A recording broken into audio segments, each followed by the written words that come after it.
Why is a hook needed when one starts to write a book? This is because it must grab the reader's attention and also set the tone for the whole book. It is the unusual departure lounge at the airport, introducing the journey ahead.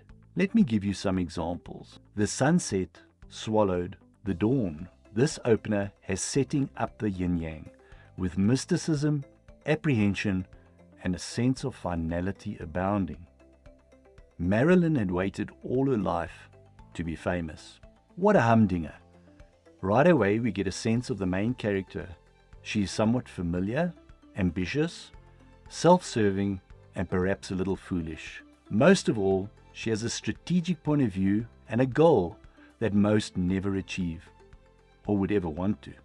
Hi, my name is Michael H. Warren, an indie fiction and non-fiction author in the making. The purpose of this video is to provide you with a beginner's guide to writing your very own book. What is the importance of having a strong book idea? Many people dream of writing a book. For some writers, that dream usually consists of writing a book that becomes a bestseller, allowing them to quit their day job and write at leisure. Do you want to live that dream? Before you begin writing a book, you need a really good idea of what the book should be all about. Even though this may seem obvious to you, deciding on what you want to write about and convey to your readers can be a real challenge. You need to have an idea which excites and motivates you, is worth writing about, and provides value for your readers. Do you want to write a simple feel-good story? Or do you want to write a story that imparts real hope, or a message of redemption? Or one that provides a lesson or guidance? Or even one that leaves the reader thinking for a long time about the profound message of your book? Perhaps you could achieve all of the above. One needs to tap into your own imagination. And if you feel you're coming up short, ask your family and friends what ideas they think are good, or what they would love to see written about. Or, as this is the modern age of technology, go on the worldwide interwebs and see what's hot and what's not, and put your own spin onto that. Whether you want to write fiction or non-fiction, even using your own life story. Your very own experiences may prove to be the invaluable inspiration you need in order to start writing that very first book. And who knows, perhaps many more thereafter. For me, because I tend to research anything and everything, even from my own experiences or from world events, think conspiracy realities and facts, not theories, or from our peppered history as humans, much of which is, both in fact and truth, false and a lie. You have little excuse to come up with an exceptionally heartfelt, intense, penetrating, provocative, and mind-blowing idea for your first book, or several more thereafter. Planning and outlining are actually crucial before writing. Planning allows you to focus both your research and writing. By getting you to evaluate and organize yours and others' ideas, to find the best evidence to support them, and give your writing a cohesive, logical, and appealing structure. Planning further allows you to organize and arrange your research and writing time effectively. Many beginner writers can get lost when writing unless they plan. They may not know what to write next and they get stuck, or they may not like what they write when they just go with the flow. Planning is therefore critical to the kind of story you're writing. What is an outline? Creating an outline, to me, is essential to writing your book. An outline allows you to brainstorm new ideas and ensures your manuscript will at least be organized and focused and supported and sustained. Most conscientious and even good writers find it easier and more practical to write from an outline instead of starting from a blank page. Remember, your outline doesn't have to remain rigid, nor should it. Allow your manuscript to develop organically in and around your flexible outline. Your outline should consist of both major and minor topics to be included in your manuscript. When developing an outline, you need to create and order your manuscript.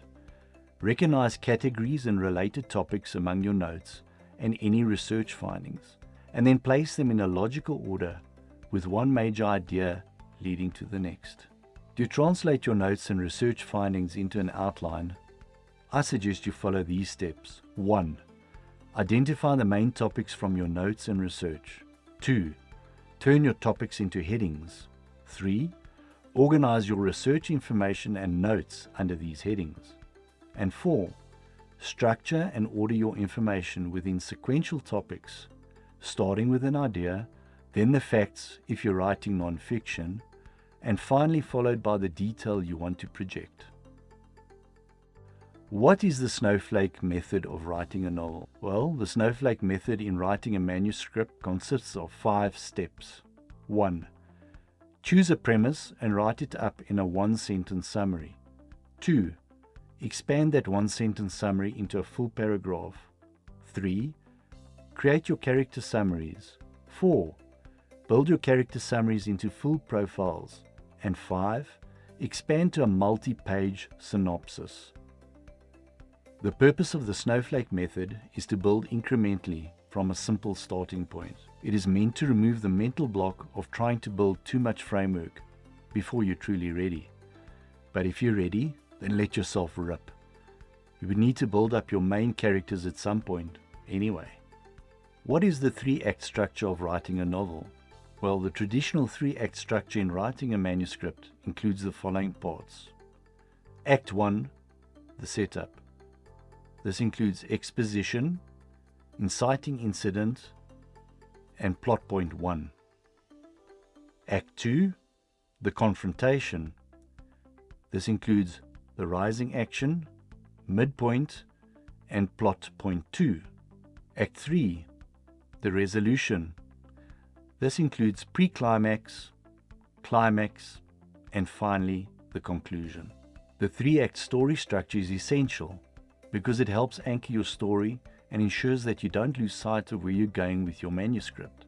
If the story doesn't have any setup, the audience may lack context for the rest of the book, and they may even lack empathy and understanding of the characters that you have created. What is the significance of developing compelling characters in your novel? Well, compelling characters are essential for hooking readers and keeping them engaged throughout the story. Just as they are shaped by the plot and the setting, characters also have the power to influence these elements. A decisive action by a protagonist can change the course of the plot or even the world they inhabit. All stories need dialogue, but character-driven stories are also all about the inner workings of your character's mind. By showing the thoughts and emotions through inner monologue, you can bring the reader into the story and into your character's head. This helps establish your character and moves the story forward. What is the significance of developing a vivid setting in your novel?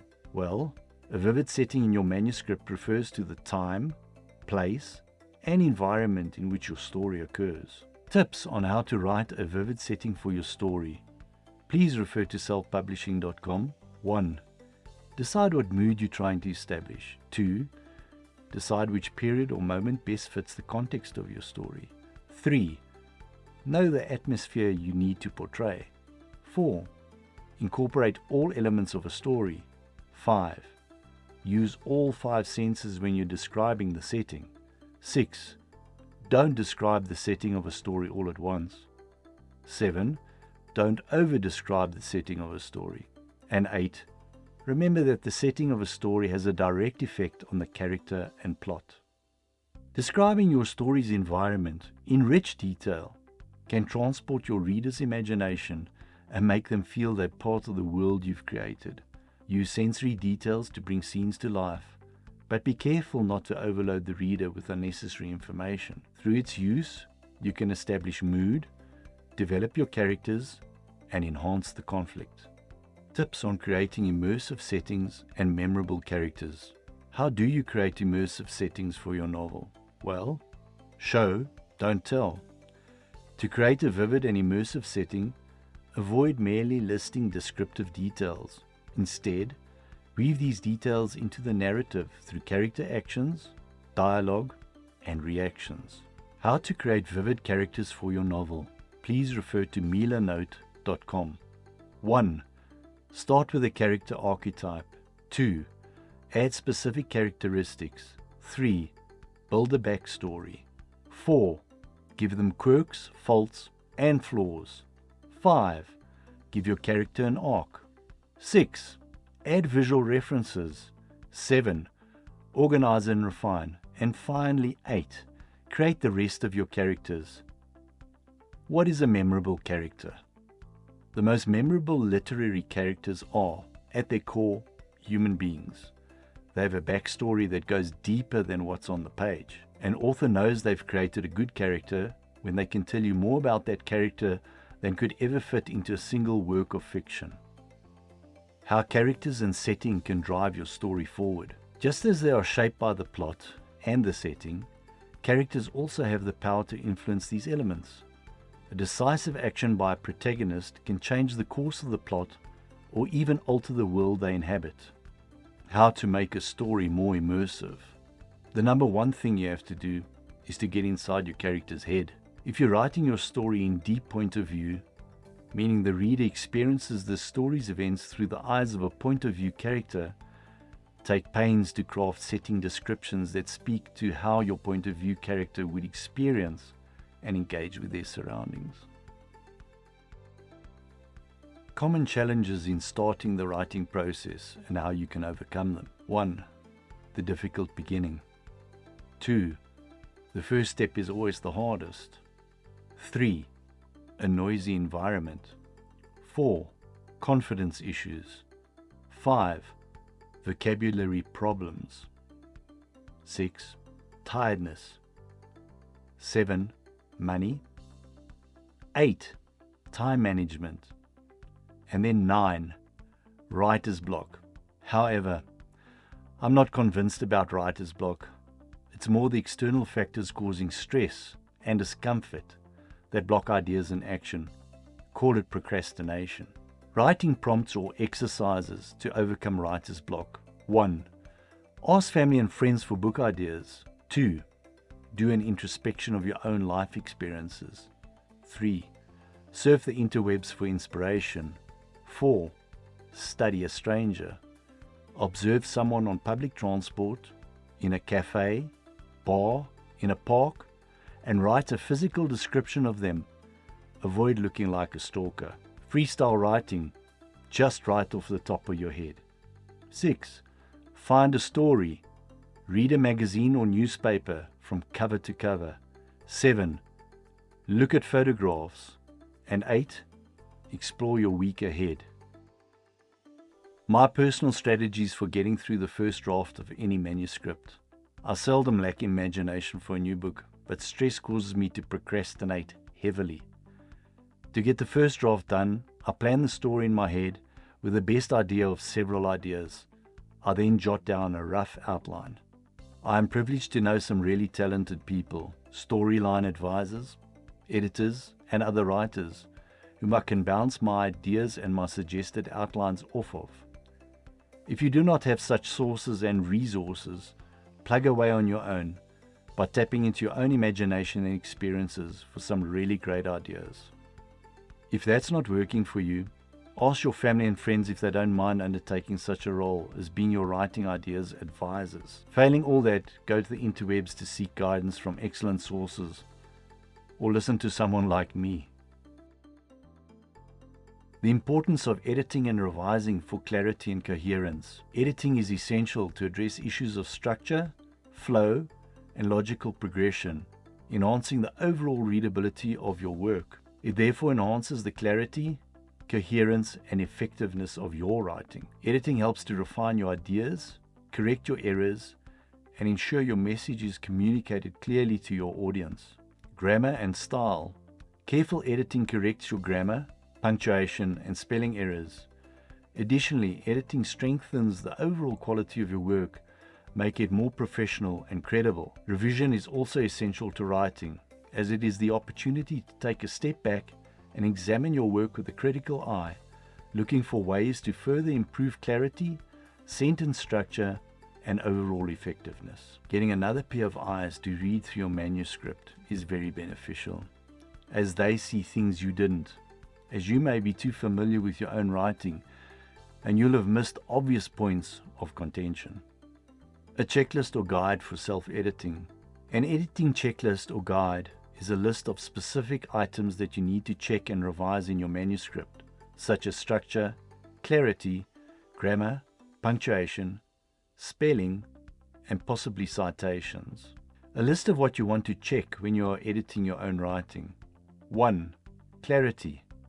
Above all, your writing should be clear. 2. Long sentences, and I'm guilty of that many times. 3. Sentence structure variety. 4. Phrases that can be replaced by 1 or 2 words. 5. Sentences and paragraphs starting the same way. 6. Repeated words. Don't reuse the same ones over and over. 7. Consistent verb tense.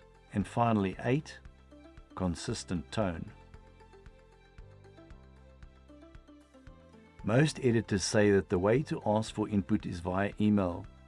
This gives editors time to think about the feedback they'd like to give without feeling like they're being forced into a confrontation. Don't impulsively query your boss in person or call an editor in the middle of the day, unless you have the right kind of relationship with them.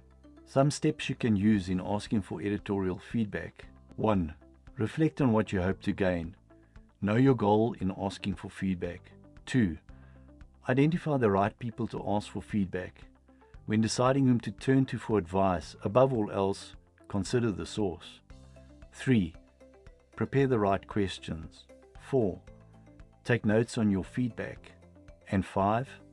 Graciously reflect and review. Well, there you have it. My expose on how to write a book, a beginner's guide to writing, with the successive concepts and approaches you need to take in order to begin your exciting journey in writing. Do not be discouraged to begin writing, but think of the very first time you'll pick up that pen or when your fingers begin typing the first words that could lead to a great adventure, the start of a wonderful new journey in writing, and possibly the establishment of a whole new vocation for you. Thanks for watching, and don't forget to subscribe, like, and share your thoughts in the comments.